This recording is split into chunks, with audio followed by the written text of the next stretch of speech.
I'm Zoe Naylor. When I was a kid, one of my favourite family holidays was here to Kakadu. Standing here today, I can't believe it's taken me so long to come back here.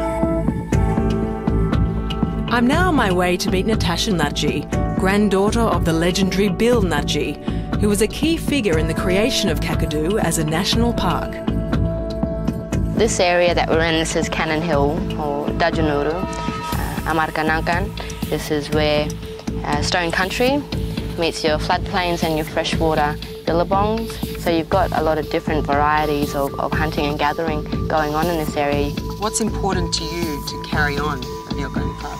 I always knew that I'd be doing similar things to what my grandfather done. Speaking up for this country, making sure that people weren't doing the wrong things out here. The important thing of it is carrying that on for him. He was a hard-working man right from when he was a young man. And when he'd sit out on this country, he had a smile, even though he wasn't smiling. He had a smile on his face, in his eyes. And he was so proud of this country and his hard work and his family. And that's what I want for my family too, and my dad. Because everyone's worked hard over the past years to get to where we are now as a national park, it's opened up the eyes of a lot of people to look after country more, look after the animals that you have in your country a little bit more. I love Kakadu because it gives you that chance to be a part of the country and learn from the country, not take from it. This is my home. It's the best home, I reckon. One thing I've really loved about this journey has been the chance to meet the traditional owners of the land and hear how the landscape, the weather and the wildlife are interwoven with their culture, stories and rock art. As you see, one of the very important art we live here in this area is Namaragon, and Namaragon is here on my left. That's Namaragon. Is a really powerful ancestors of this area, and then this is where Namaragon rested, and that's why we call it a lightning dream in Namaragon. And I believe that there's this sacred artwork all through this region of Kakadu, is that right? Oh yes, yes. There's a lot of art sites in the park, and that's good because these show the visitors and to learn about our culture when they come and visit Kakadu. Great memories I have of Kakadu is the incredible wildlife and scenery. It's sunrise here on the South Alligator River in Kakadu, and it's dead quiet. The water is glassy and you can hear birds everywhere. I've seen wild brumbies on the side of the river and huge crocs. It's out of this world.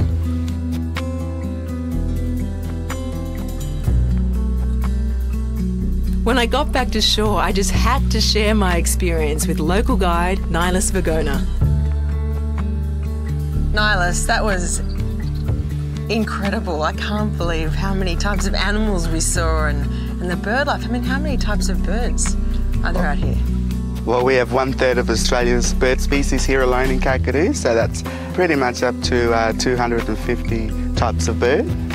And then we have up to 150 of migratory birds that come places such as Siberia, Papua New Guinea, Russia. And the other thing I really loved about this morning was all the changing colours. Like everywhere you looked, it was just like rainbows, really.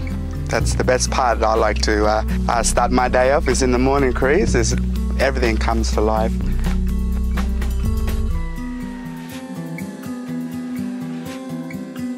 Well, my experience of Kakadu was even better the second time around, and hearing the personal stories from Niles, Jeff and Natasha well, it made this trip so special. So I guess I'll just have to come back again.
Within Kakadu itself, as a national park, there is 683,000 hectares of wetlands, and it's a pretty exact figure.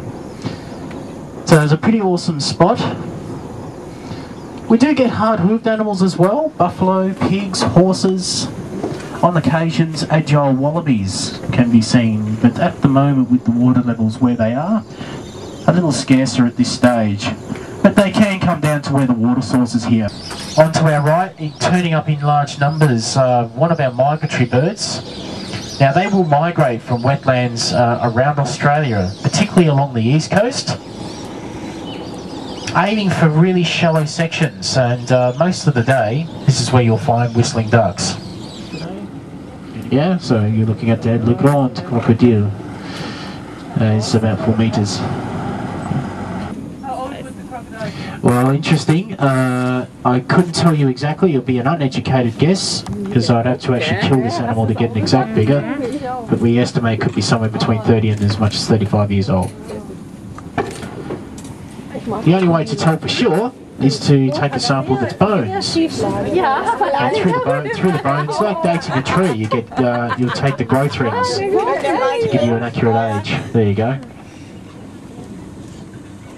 I'll see if I can just sort of ease in a little bit closer for you. A 1.4 metres wingspan of around 2.5 metres when in flight.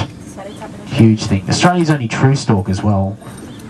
This one is a male, and the easiest way to distinguish male from female is the colour of its eye. See how they're both black? Females will have a distinct yellow ring around their eye, almost fluorescent in colour.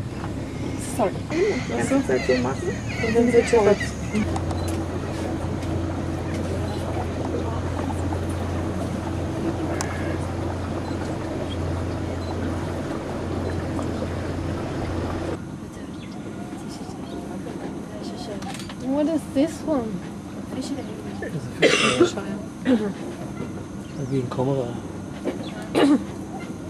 Very fibrous bark, crushed down with leaves. Quite a lengthy process in how they do that, but it's ground down to a pulp, placed in small dilly bags. Now this actually works effectively in pockets of water, usually smaller billabongs of waterways.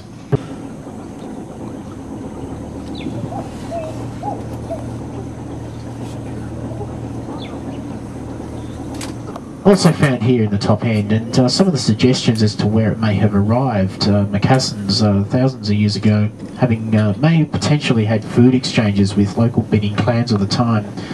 From the coastlines of Indonesia, here.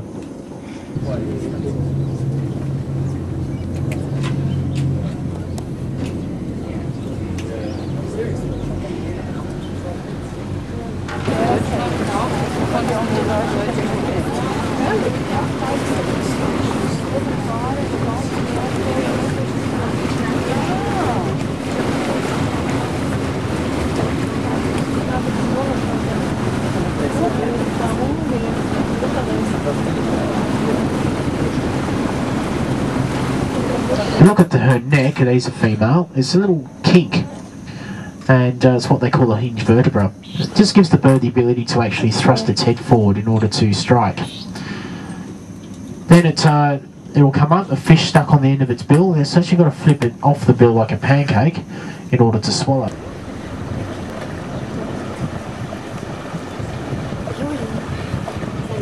It's suggested that there's around 5 saltwater crocodiles for every square kilometre of national park. So somewhere up to about 100,000. Nearly double that across northern Australia. Jabiru, airborne above your heads. Going from right to left. Huge wingspan.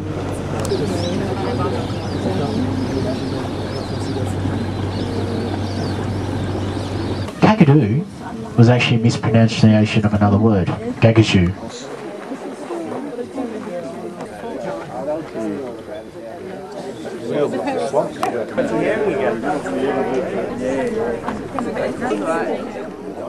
We're still going to reinvent yourself.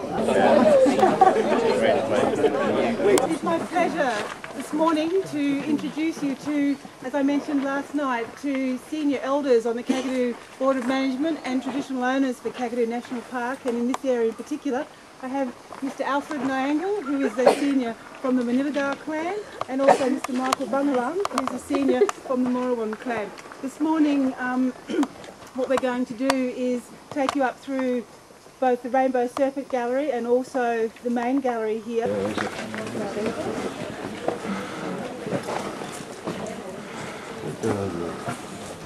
Just wait to get everybody maybe a bit closer.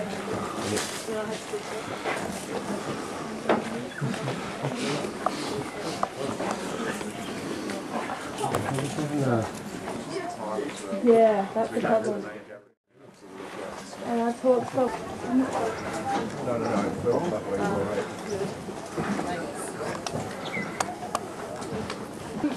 Welcome to the Rainbow Serpent Gallery.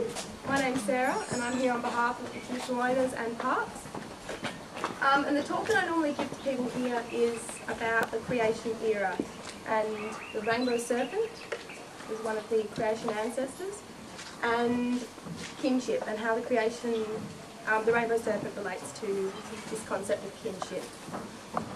So the rainbow serpent, you can imagine a landscape that is flat, featureless. The rainbow serpent moved through the country, and as she moved through country, she created the landscape. So she created the rocks, rivers, rock holes, floodplains, all the features of the landscape.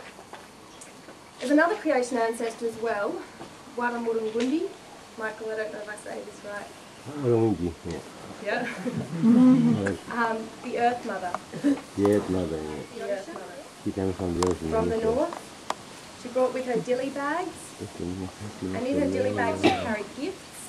She brought a digging stick, and as she moved through the country with her digging stick she made freshwater springs. And she also brought her spirit children, and her spirit children became the first people.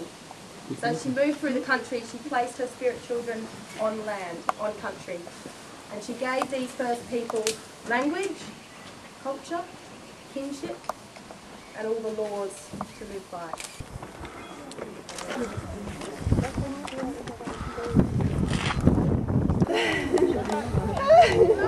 Ah ouais, non, nous avec les potes, on est tous We should try video and